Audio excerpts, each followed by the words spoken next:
Donc Emmanuel Macron a dit non, pas d'excuses. Il l'a dit dès que Benjamin Stora a rendu le rapport. Mais examinons quand même la question des excuses.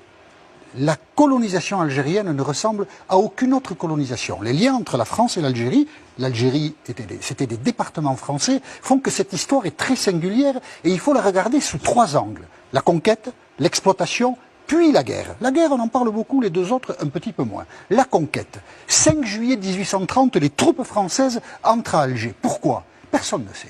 En fait, il n'y a pas de bonne raison. On a dit bateau pirate, c'est faux. La marine anglaise a détruit les bateaux pirates algériens en 1827.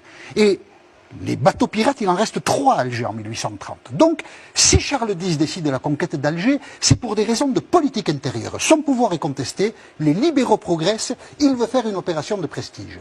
Et Alger est conquis le 5 juillet, mais le 30 juillet, Charles X est foutu dehors. Et c'est Louis-Philippe qui lui succède. Et personne à Paris n'a idée de ce qu'il faut faire de l'Algérie.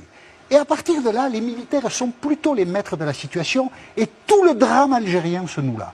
Les militaires, un peu autonomes, un peu guidés par Paris, mais personne n'a de projet, vont, après Alger, conquérir l'Oranais et le Constantinois. Campagne de presse en 1845, des journaux anglais, des journaux allemands et des journaux français qui disent que la manière dont se comporte l'armée française vis-à-vis des musulmans est inacceptable.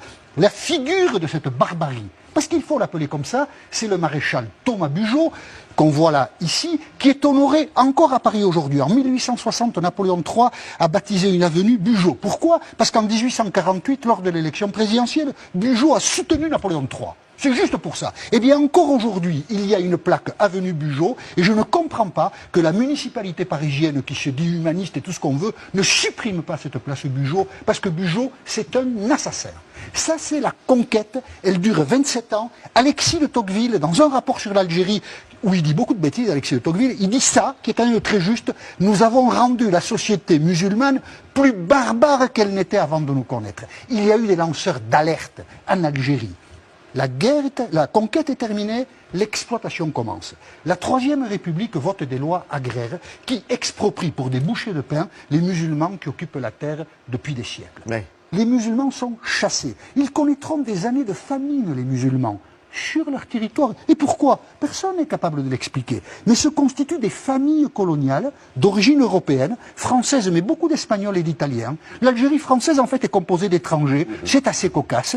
Se constitueront des grandes familles qui vont figer la situation politique. Déjà, Paris s'intéressait peu à l'Algérie. Là, c'est terminé. Les pieds noirs prennent tout en main. Et ils vont faire... Alors, déjà, on vole les terres aux habitants.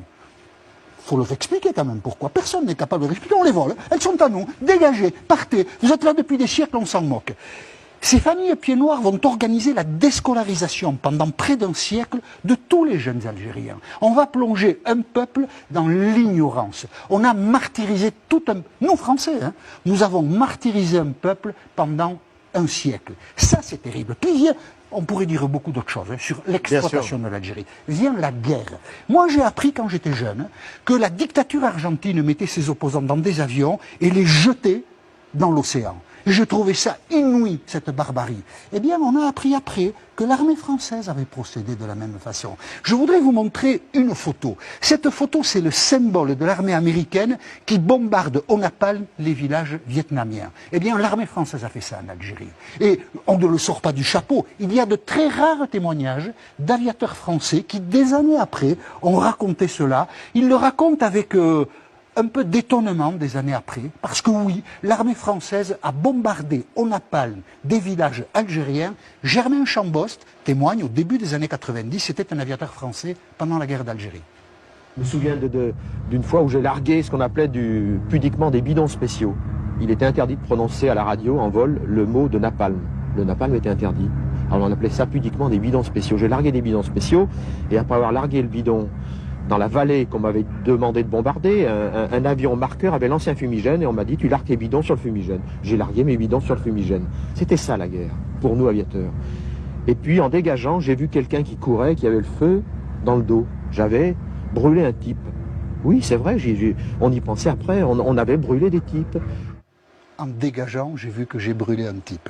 La conquête, l'exploitation, la guerre, ce sont 3 bonnes raisons pour présenter des excuses aux Algériens aujourd'hui. Parce que ce qu'a fait la France en Algérie pendant 130 ans est franchement scandaleux.